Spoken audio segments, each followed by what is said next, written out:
Tavşan deliğinin derinliklerine daha da inmiştim. Sırtımı soğuk duvara yaslamış oturuyordum. Susuzluktan gözümden yaş gelmiyordu. Bitkin ve güçsüzdüm ama çok sevinçliydim.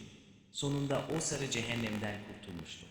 O çürümüş koridorlarda ne kadar süre dolaştığımı, durmaksızın vızıldayan ve pis kokulu halının şırıltısına katlandığımı kim bilir.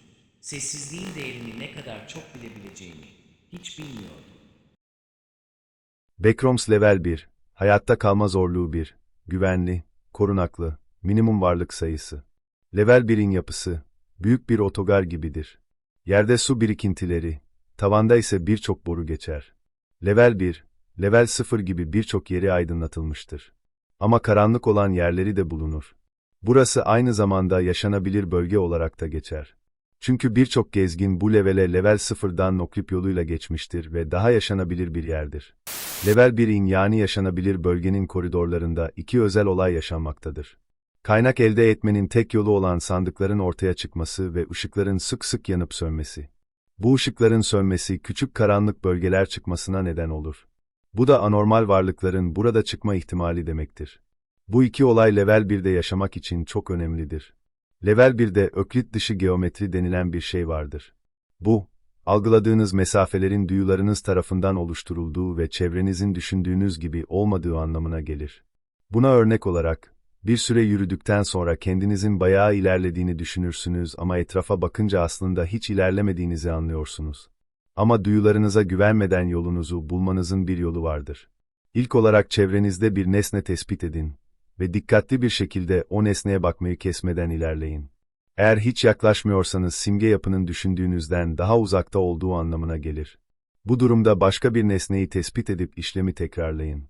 Level 1'de uzun süre ilerlediğinizde çevrede değişiklikler fark edebilirsiniz. Sütunların şekli, duvarların rengi değişebilir ve daha fazlası olabilir. Bu değişimler, sektörler olarak adlandırılan benzer ama farklı bölgelerle ayrılması ile bağlantılıdır. Yani böyle değişiklikler varsa sektörler arasında geçiş yapıyorsunuz demektir. Level 1'deki bu sektörleri ve değişiklikleri bilmek çok önemlidir. Çünkü bu sayede Level 1'de çok daha kolay gezinilebilir. Bu yüzden bu sektörleri oluşturan gruplara teşekkür borçluyuz. Level 1'de toplam 6 tane sektör bulunmaktadır. Hepsinin birbirlerini ayıran birçok özelliği bulunur. Avuila sektörü, gri duvarlara ve gri zemin ile devasa beton sütunlardan oluşur. Tavandan sızan ve içmesi güvenli olmayan sular nedeniyle yerde birçok su birikintisi bulunur. Buraya Level 0'dan hilesiz şekilde geçildiğinde ulaşılır. Bu nedenle Büyük Kaşif grubu devriyeleri yeni gelenleri daha kolay bulmak için alfa üssünü buraya koymuştur. Bahsi geçen devriyeler yaygındır. Genellikle 4 ila 5 kişiden oluşurlar. Parlak limon sarısı kıyafetleri ve kartal amblemleriyle uzaktan tanınabilirler. Onlar güvenle yardım istenilebilir.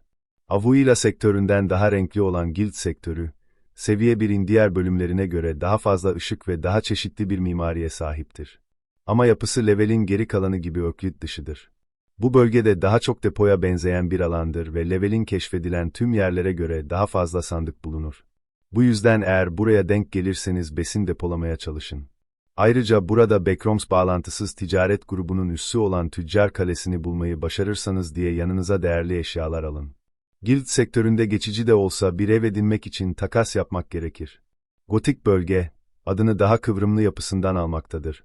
Bölgenin büyük bir kısmını kemerler ve dairesel sütunlar oluşturmaktadır. Burası, Ariane Çemberi'nin Hippokrates ekibinin ana yerleşim yeri olan Hippokrates 1 ev sahipliği yapar. Özellikle tıbbi bakıma ihtiyacınız varsa üslerini ziyaret etmeniz tavsiye edilir. Çünkü yerleşimin odak noktası biyolojik araştırma ve tıptır. Gezginleri koruma misyonları, size geçici bir yuva sunmalarına yol açacaktır. Ancak ekip için çalışacak becerilere sahipseniz bu yuva kalıcı hale gelebilir. Ouroboros sektörü şimdiye kadar kaydedilen en küçük sektör olup sürekli inşaat halindedir. İçeride tulum giymiş gölgeli yaratıklar amaçsızca yerin yapısını onarırlar. En az 10 yıldır yapılmasına rağmen ilerleme henüz gözlemlenemedi. Personelin tamamı biyolojik yaşamın varlığını göz ardı ederek çalışmaktadır. Bu durum gezginlerin onların umursamaz çalışmalarından dolayı zarar gördüğü bazı kazalar olmuştur. Bu nedenle onlardan ve aletlerinden uzak durulmalıdır. Bu bölgede gezginlere yardım edecek hiçbir üs bulunmadığından, en iyi buradan uzaklaşmanın bir yolunu bulmaktır. Bahçe sektörü, yeşil renkler ve çiçek açan canlılarla doludur. Ama aslında burası level 1'in insan yaşamına uygun olmayan birkaç bölgeden biridir. Bilinmeyen zamanlardan beri bakımsız kalmış olan bahçe sektörü, insan yaşamı üzerinde oldukça sıra dışı bir etkiye sahiptir. Sadece bir saat bile kalmak sizi yavaş yavaş bükmeye başlar ve sizi de bir bitkiye dönüştürecektir. Bu bölgenin girişine rastlarsanız, ondan uzak durun. Level 1'de tek veya çift itilebilir bir kapı, sizi seviyeden çıkartmaz ama levelin ikinci bölgesi olan koridorlara götürecektir. Doğaları gereği dar ve labirent gibi olan bu yollar, kilometrelerce uzanabilen, loş ışıklı beton patikarlardan oluşur.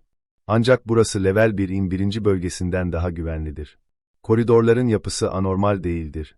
Bu da yön bulmak için duyularınıza güvenebileceğiniz anlamına gelir. Ama dikkatli olmak gerekir çünkü burada kaybolmanız daha kolaydır. Bu yüzden mümkünse derinlere inmeyin. Eğer inmek gerekiyorsa, Ariane ipliği gibi yün topları kullanarak adımlarınızı geri takip etmenin bir yolunu bulmanız gerekebilir. Koridorlar düşman varlığından güvenlidirler ve kamp kurmak için iyi bir sığınaktır. Ancak aynı zamanda çoraktırlar ve kaynak bakımından yetersizdirler. Koridorlar odalardan yoksun değildir. Ama level 1'in geri kalanı gibi amaçsız, mantıktan ve anlamdan yoksundurlar. Bu odalara örnek vermek gerekirse, eski bir bilgisayarın bulunduğu küçük ofis odaları, etrafı duvarlarla çevrili dar alanlar ve ortasında tek bir hasta yatağı ve kenarlarında birkaç masa bulunan büyük revirler denilebilir. Titreme, levelin tüm doğal ışıklarının rastgele zamanlarda kapanarak seviyeyi karanlığa boğmasını ifade eder. Bunun gibi backrooms fenomenleri, tanık olabileceğiniz en ölümcül olaylardan biri olabilir. Titreyen ışık olayı birçok yaratığın ortaya çıkmasına ve avlarını kolayca göremeyen avlarını avlamak için pusuya yatmasına olanak tanır. Titreme olayı sırasında, sektör ne olursa olsun, hiçbir salon güvenli değildir. Bu nedenle, olay başlar başlamaz hızlıca bir koridor bölümüne girmeniz gerekir. Kapının altından yeşil ışık saçan kapıya ilerleyin. Oraya doğru yürürken kesinlikle ışık kullanmayın. Bölgedeki tek parlak ışık kaynağı olmak, hızlı bir ölüme yol açacaktır. Koşmaktan kaçının, çünkü çoğu canlı en hafif sesleri duyabilecek şekilde evrimleşmiştir.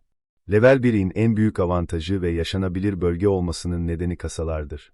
Bu tahta kasalara gezginler ve grup üyeleri sandık demektedir. Genellikle arkanızda belirmektedirler ya da bir parıldama olayından sonra bulunabilirler. Bu kasaların varlığı bu kadar üst kurulmasına neden olmuştur. Bu kasalara bakılmazsa kısa sürede kaybolur, bu yüzden çevrenizdeki bütün kasalara bakmaya çalışın. Ama dikkatli olun, kasaların içinde tehlikeli maddeler bulunabilir. Kimyasallar ve patlayıcılar. Cam kırıkları ya da azot küpleri gibi belirli nesneler. Kasayı açarken ve içini incelerken dikkat etmek ve sabır gerekir. Kasanın içindeki her şeyi mutlaka tanımlayın. Aşırı yükten kaçının. Acil durumlarda ilerlemenizi kısıtlayabilir ve bu açgözlülük sonunuz olabilir. Nesne önceliğine göre hareket edin. Yiyecekler almanız gereken ilk maddelerdir. Bunlar, badem suyu, konserve ve kutu yiyecekler olabilir. Sıcak ve temiz kıyafetler. Tıbbi ekipmanlar, bandaj, antiseptikler, sabun veya el dezenfektanı. Kasaları, kapıları açmanıza yardımcı olabilecek veya bazı küçük varlıkları uzaklaştırabilecek bıçak veya balta. Kibrit ve çakmak gibi ateş ve ışık kaynağı. Koridorlarda kullanabilmek için far veya el feneri. Umudunuzu ve stresi azaltmak için tığ işi, not defteri ve kalem. Zamanı takip etmek için saat, veri tabanına her zaman erişebilmek için telefon ve şarj aleti. Uyku tulumu. Bunlar kasalarda almanız gereken ilk şeyler olmalıdır. Level 1'de birçok varlık bulunur. Ve bu varlıkların hepsi düşman varlıklardır. Arms, Clamps, Crawlers, Dallers, Gravlers, Tazılar, deri hırsızları, Smeylers, Wrangler, zavallılar en çok karşılaşılanlardır. Bu varlıkları başka bir videoda detaylı bir şekilde açıklayacağım. Level 1'de belirttiğimiz gibi pek çok üs bulunur. Meg Temel Alpha, Büyük Kaşifler grubunun en eski ve ikinci büyük yerleşim yeridir. Ve yeni üyelerin eğitimine ve keşiflere adanmıştır. Avuila sektöründe bulunan bu üs, Backrooms'u keşfetmeye ve incelemeye yardımcı olmak istiyorsanız, size bir yuva verebilirler. Merhaba gezgin. Buraya ulaşmanız ne kadar hayırlı. Bunu güvenli bir şekilde okuyor olmanız hiç de küçük bir başarı değil. Ödülünüz, Major Explorer Group'un ikramı olan bu özel şişelenmiş badem suyu. Lütfen bizi bulun, yönünüzü bulmanıza ve neler olup bittiğini tam olarak açıklamanıza yardımcı olabiliriz. Hala uzun bir yol var. İnsanları görmeye başlayana kadar koridorları takip edin. Onlar sizi güvenli bir yere yönlendirebilirler. Lütfen boş şişeyi notla birlikte buraya bırakın. Böylece yeniden doldurabiliriz. Teşekkürler ve iyi şanslar. BNTG Tüccarın Kalesi, tarafsız olduğundan ve donanımı sayesinde 2016'da kurulduğundan beri hızla prestij kazanmıştır. Bu üs, tüccarlardan ve paralı askerlerden oluşmaktadır. Bu nedenle ödeme veya takasla daha çok ilgilenirler. Ariane Çemberi, Hippokrates ekibinin ilk ve ana üssüdür. Bu üs, esas olarak biyolojik varlık araştırmalarına odaklanmıştır. Tıbbi bakım ücretsizdir. Çoğu üyesi İngilizce ve Hawfish dili konuşur. Ayrıca Fransızca da çokça konuşulmaktadır. Camp Amber, Musa düşenleri eğitmek ve yardım etmek amacıyla 1990'ların sonunda kurulmuştu. Özellikle Level 0'dan bilinen çıkışların yakınında bulunurlardı. 2012'de Meg Alpha kurulduktan bir bu levelden ayrıldılar ve Hub'a taşındılar. Speednocuper'ların kalıcı üsleri yoktur. Geçici kayıt noktaları sunarak yeni üyeler kazanırlar. Tom'un lokantası İtalyan-Amerikalı şef olan Tom'un kurduğu Level'in en büyük restoranı ve sosyal merkezidir. Yıllar içinde tam teşekküllü bir restoranta dönüşmüştür. Level 1'e olan girişler çok fazladır. Level 4.2'deki bazı rastgele kapılar.